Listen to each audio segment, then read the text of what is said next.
I want to talk more business. I want to be a bit more elaborate on what my dream business looks like with this agency model that I'm trying to build. Um, it's called ROI agency. That's what I call it. That's basically how I want to sell it. Just it's not lead generation and just you know guaranteed leads. I want to sell it as return on investment. So just guaranteed revenue, which implies obviously guaranteed jobs booked for the business owner, for the client, and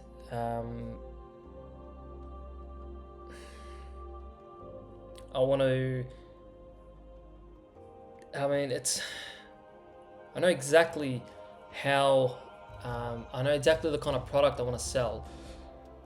Like I said in my other video, it's just now emerging from that informed pessimism coming into informed optimism, right? It's like Hamosi, like he says it in his book. I think he calls it the Valley of Despair, right? It's like okay, you've rocked up to the gold mine, to the gold rush, and when your heart is that genuine and pure and genuine, like you have a genuine approach to building a legitimate business model here in Australia, right? An online, innovative, entrepreneurship kind of approach. You come in with like this optimistic hope, right? Because you're in it for the long run. You're serious now. You understand how hard it is to get rich, how hard it is to be self-made. Like you've let go of all the kind of easy ways that you thought were easy, right? Like that's why you never got rich in the first place, man, because you approached you signed up for something believing that it was going to be easy. And then you got your reality check. So when you come in now and you approach realistically, right, you're informed now and you know how hard it is. If you can make it past through the valley of despair, you've already beat 90%, right? Even Hamosi calls it the 90%, right? It's like you rock up to the gold mine, right? And I've rocked up to the gold mine, at least in the Australian market, right? And I've seen the monopoly. Right? I mean, that's the thing with the entrepreneurship market, right? In Australia, it's like, the whole economy is so out of proportion. It's hard to explain. It's like we're so detached from the rest of the world's economy, and the government literally could not build an economy fast enough to keep up. The population was too small. It's like there's not enough people paying tax and earning money. So pretty much in the 20th century, they had no choice but to invest all of their GDP into the quickest, easiest, but unsustainable, economical growth. Like they put it all into property, right? Or like 90% of it into property. And then basically the last 25 years in the 21st century, they've stimulated it through, they've kept it alive through immigration, right? It's like now, I think it was like 80% of the population live in the metropolitan cities, which is so out of proportion, man. We're the size of, Australia, I think it's the size of most of Western Europe. And you got not even a tenth of the population, man. It's so out of proportion. Like it's not, you can't compare it to the rest of the world's situation, right? there's major cons and major pros, right? It's like you've rocked up genuinely to the gold rush, right? With genuine intention now, with genuine understanding how hard it's going to be. So now you're at the actual market, right? You've opened the door, you come down, you see like, I don't know, you've discovered the gold mine, right? And you can see like 99% of the miners and the other entrepreneurs, especially in this niche, they're just like at the top of the gold mine, right? They saw how far deep and complicated it got, and they just stayed at the top, right? And then you got 1%. You see all the 30-ton excavators and drills just scooping up tons and tons of the gold, and you're like, man, is there anything? How much is there left? You know, it's pretty much the 1% have like 3/4, if not like 80% of the market, right? That's the good thing, I guess. Like, there's no, you have enough information now to break through that pessimism if you believe that it's worth it, right? Because there's no middle chunk of market, right? There's no middle chunk of competitiveness like the rest of the world has. So you know that once you can break past that complicated, pessimistic, painful phase, right? The rest of the world, it's like you break through that, you make it out of the valley of despair, and you're in the top 10%. But in Australia, it's so out of proportion. I think you're in the top 0.1%, right? Because if you look at the top entrepreneurs here, in terms of like, look, there's plenty of 7 figures, especially now with like this new age of, AI, video content creation and YouTube and all that. If you look at 8 figures, you count them on one hand. Online entrepreneurs under 40, you count them on one hand easily. 9 figures, there's probably only one. Young guy, I think he's obviously so well known in the country. Like, if you become a top 0.0001% entrepreneur, that figured out this business model, every person in the country knows your name. So I think most of the viewers will know who I'm talking about. He's a young guy. I think he's like mid-30s, like 35, 36. He's into the online gaming, giveaway, lottery niche, right? Which is it's probably the easiest thing to sell to the general population, right? Because the general population is middle class, which is, so your demographic is already the 80 or 90% of the population, and you're selling something so easy. You don't even have to sell. You're selling their own dream to them, right? It was just a matter of him cracking the code of getting around these endless layers of Australian regulation and legislation and taxes. I mean, we pay more taxes and we earn less. It's like, man, it's almost oppression, you know what I mean? But when you see that, okay, he got to 9 figures, right? 9 figures.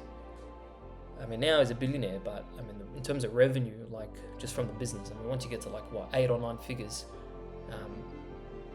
you got to be pretty retarded not to, reach $1 billion, within under 10 years, right?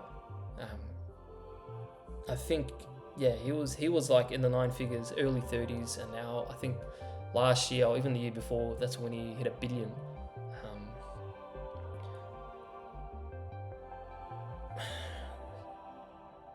Not to like, I mean, I've spoken to good friends about this, entrepreneurship friends and my best friends. It's not about losing respect for the business model that he chose, right? Because he's not really innovating, he's not really creating or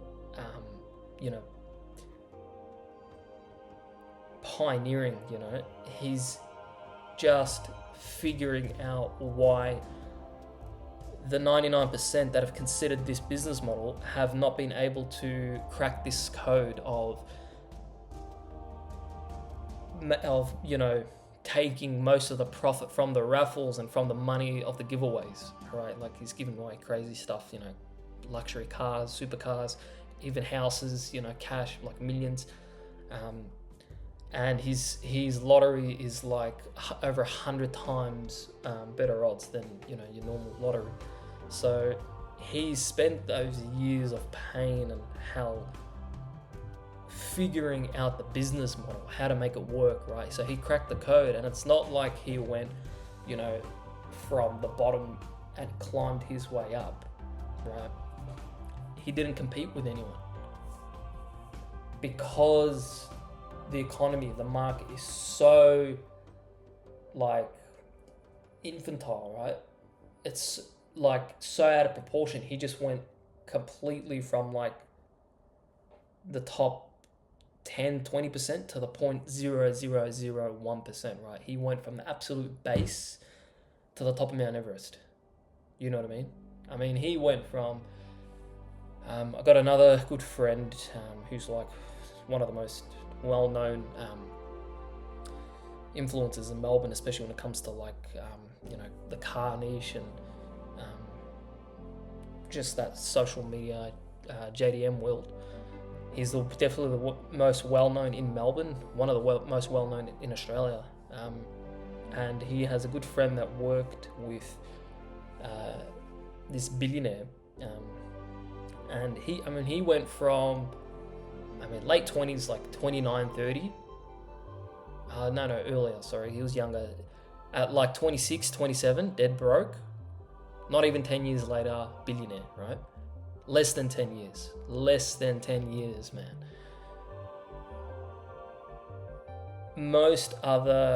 Pretty much every other billionaire in Australia, I think is like over 50.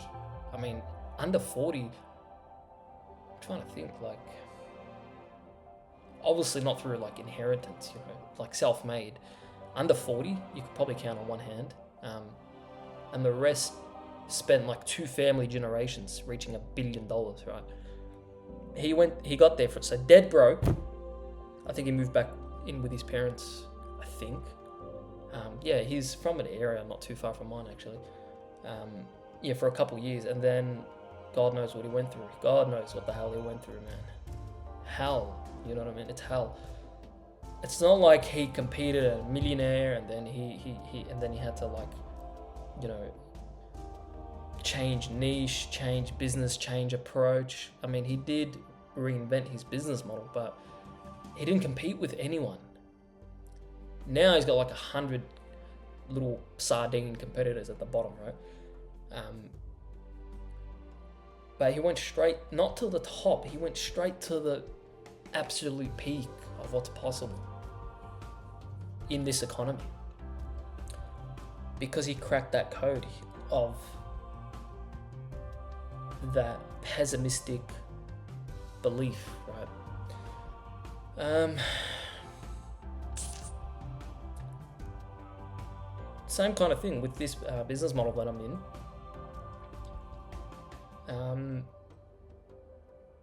It's like, in Australia, I think 7-figure agency owners you can count on one hand, and then 99% are like not even on 5 figures a month, but not even on 4 figures a month, So it's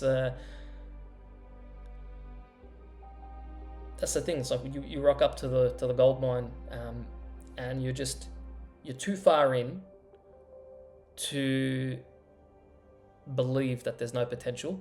You've gone deep enough to know how much potential there is, but you're not far enough to really strike the mountain of gold just yet, right? Because you've just got your little pickaxe. And what's keeping you going is, the potential. Like, okay, I'm barely making progress. I'm competing with, the 1% who own 80% of the market. And you're just picking away, but once you strike the mountain, it's like you're not competing with the 99%. You just go straight to the top 1%, right? You strike the mountain and you get all the gold.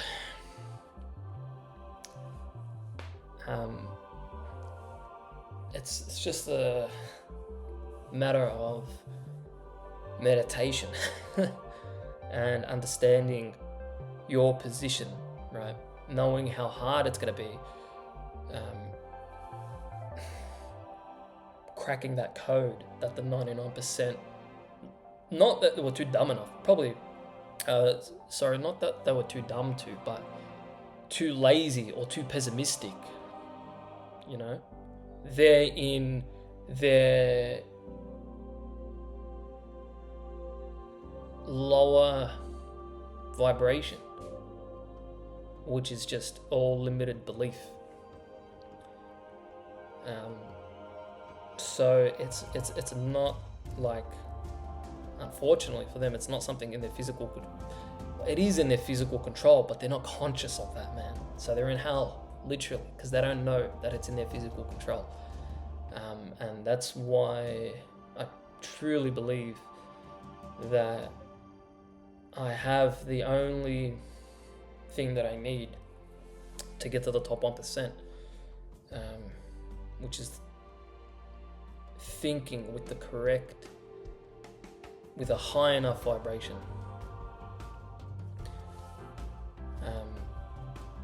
high enough frequency.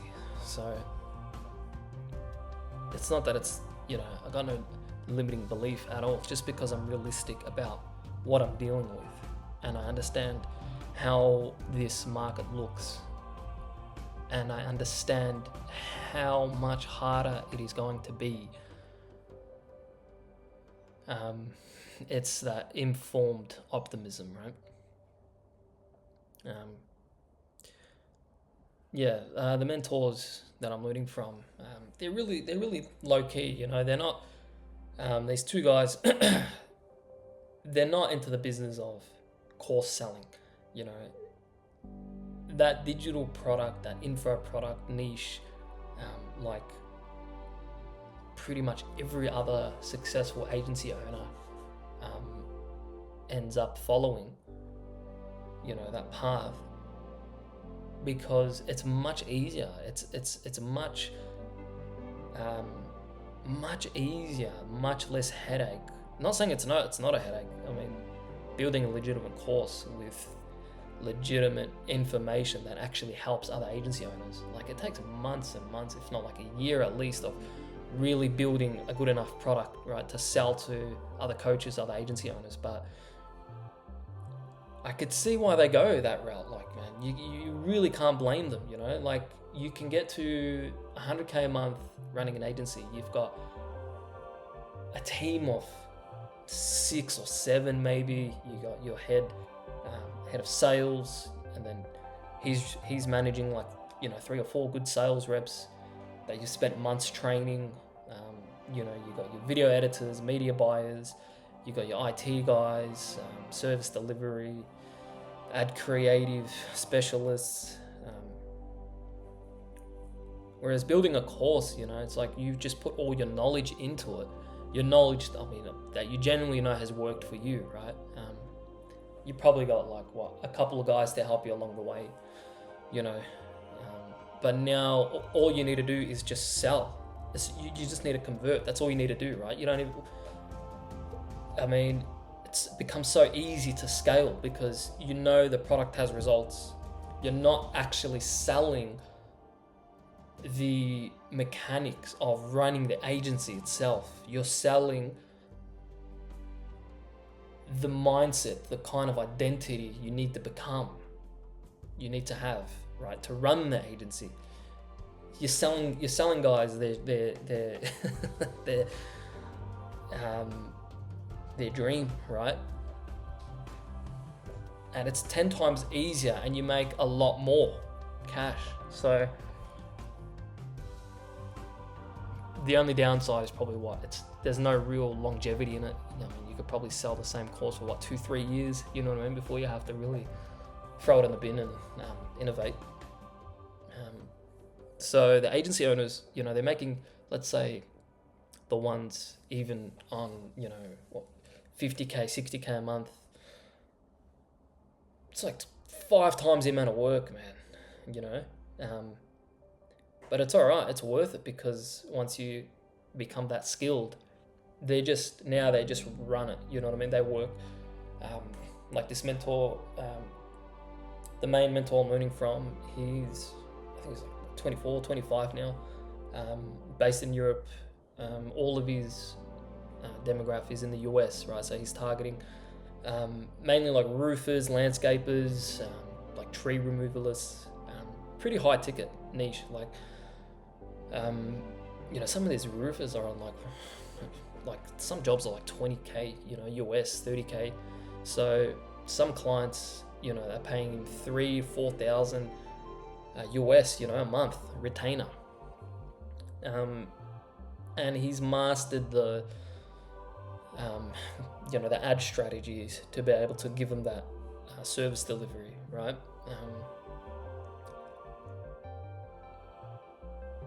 He's targeting, he's obviously really smart about it. He's targeting, pretty much all of North America, some parts of Europe. You're looking at like maybe 20 to 30 million homeowners, right?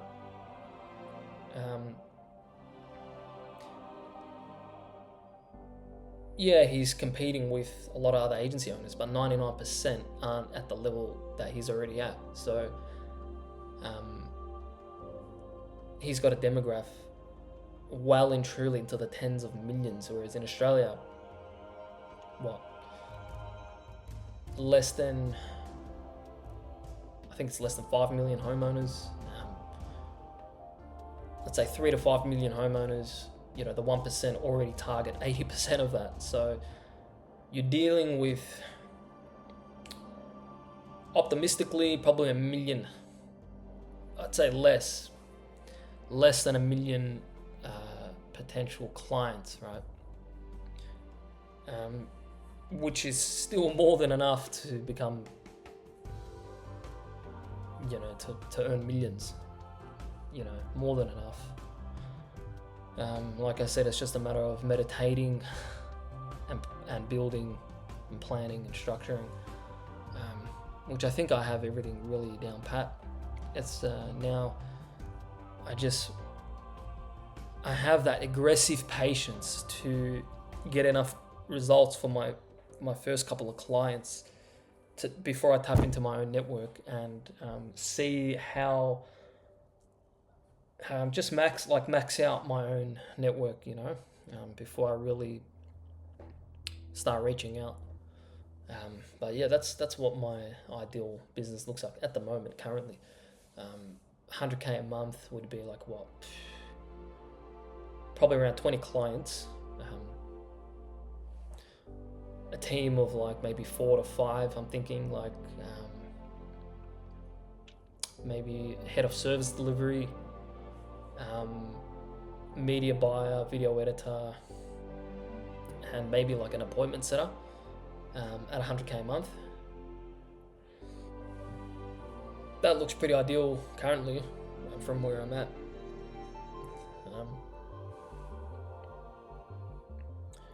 So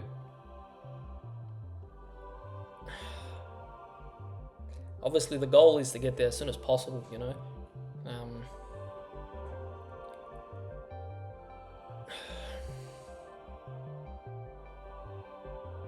so much more work than I thought, and the work is not what I thought it would be as well. So like having to realizing how much your success relies on the kind of character that you're dealing with, right?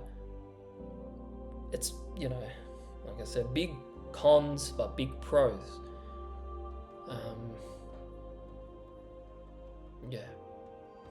I think I've emerged from the valley of despair. It's informed optimism. the workload is 20 times more than I thought. It's not the workload, sorry, it's the work complexity. It's 20 times harder than what I thought, I signed up for.